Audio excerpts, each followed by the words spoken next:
আমরা সকালে কিন্তু বলে দিচ্ছি যে এই সিরিজের পরে কোনো বুলেটিন ইস্যু করা হবে না। এখন যেটা হচ্ছে নর্মাল হচ্ছে সহি, কারণ হচ্ছে স্পেশাল ওয়েদার বুলেটিন এটা স্পেশালভাবেই যায়। যখন সাইক্লোন উঠে যায়, সিগন্যাল নেমে গেলে আমরা ওই স্পেশাল ওয়েদার বুলেটিন শেষ করে দিই। তারপর আমরা ওয়ার্নিং যে সিগন্যাল আসছে এটা ওয়ার্নিং হিসেবে আমরা ওই আর এখন তো রেমাল নেই, এখন হচ্ছে স্থল গভীর নিম্নচাপ। এটা সকাল 10টার দিকে হয়েছে, এটা যশোরে অবস্থান করছিল, এটা আরও উত্তর দিকে সরে গিয়ে এখন হয়তো আপনার ফরিদপুর এবং সারাউন্ডিং এলাকায় অবস্থান করছে এবং এটা এখনও বৃষ্টি হচ্ছে। হয়তো আপনার বৃষ্টি ঝরিয়ে ক্রমান্বয়ে দুর্বল হয়ে যাবে, তবে এটা সময় লাগবে। এটা আজকে আপনার রাত পর্যন্ত কন্টিনিউ বৃষ্টি হবে। এটা হয়তো আপনার আগামীকাল যে এটা দুর্বল হয়ে যাবে।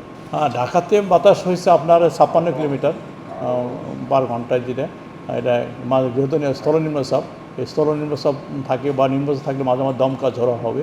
তবে এই বাতাসটা বেসিক্যালি 50-60 কিলোমিটার ভিতরে থাকে, এর বেশি হয় না।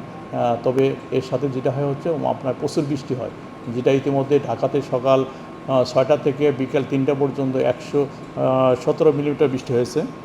116 মিটার বৃষ্টি হয়েছে সকাল 9টা থেকে এই বিকেল 3টা পর্যন্ত। আর সবচেয়ে বেশি বৃষ্টি হয়েছে আজকে আপনার চট্টগ্রামে 169 মিটার বৃষ্টি হয়েছে। তারপরে আপনার কুতুবদিয়া, হাতে সব জায়গাতে মোটামুটি ভারী বর্ষণ হয়েছে।